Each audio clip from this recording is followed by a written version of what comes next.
A pleasure to meet all at last, and welcome once again to HJN Season 5. Well, when it comes to a boatload of subjects, I just got a ton to work with here.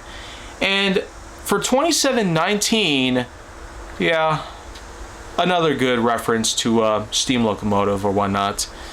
But apart from all these crazy references that I'm making here, we got turntables. Kind of coincidental, don't you think? After all, turntables, the best way to describe it is, well, through the railroads. Anybody with the knowledge of a turntable would understand the concept of how it works. Turntables, or railroading lazy susans, as people would refer to them, are unique fixtures in which that it allows for trains to turn around in any possible direction. Back then, in the early stages of the turntable for the railroads, they were made possible through the movements with manpower and little wheels in mind, guided on rails in order to ensure a nice smooth rotation.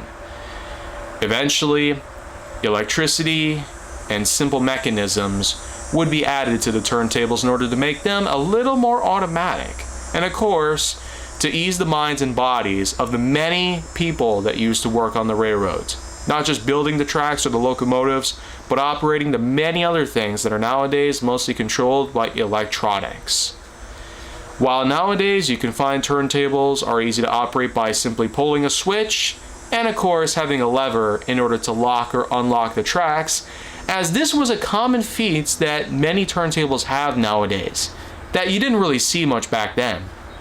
The reason being, turntables sometimes had a little habit of being moved, whether by the wind or by intentional sabotage from a certain perpetrator.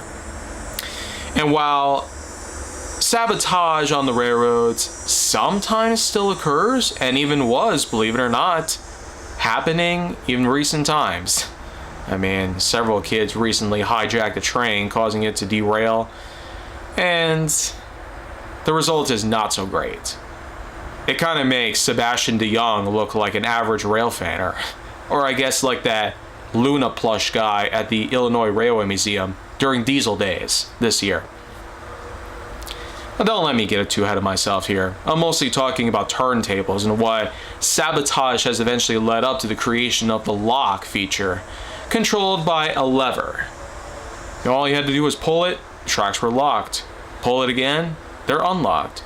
With the usage of a lever, the turntable will automatically move nice and slow to accommodate whichever route or direction a locomotive should travel. And sometimes they can also be used for organizing freight cars, although very rare compared to their usual movement, which is of the engines themselves. Made specifically so that way, a steam locomotive could always be put back in the right direction rather than have to go backwards, or deadhead as some people might call it. Well, this was at least a good episode worth talking about, and just the fact that this is number 2719, that's quite a coincidence, compared to 2714, which is more around here in my area of Wisconsin. But hey, if you really want to learn more about 2719, I actually made a documentary about this in a series called T-Rex, short for Train Rex, but given a little bit of T-Rex flair. Because that's what we like to do, lighten the mood in the faces of such dark times in railroading. But anyways, if you want to see more, go down to my channel, make sure to like, subscribe, comment, follow me wherever you can find me, and stay on the Hollywood side.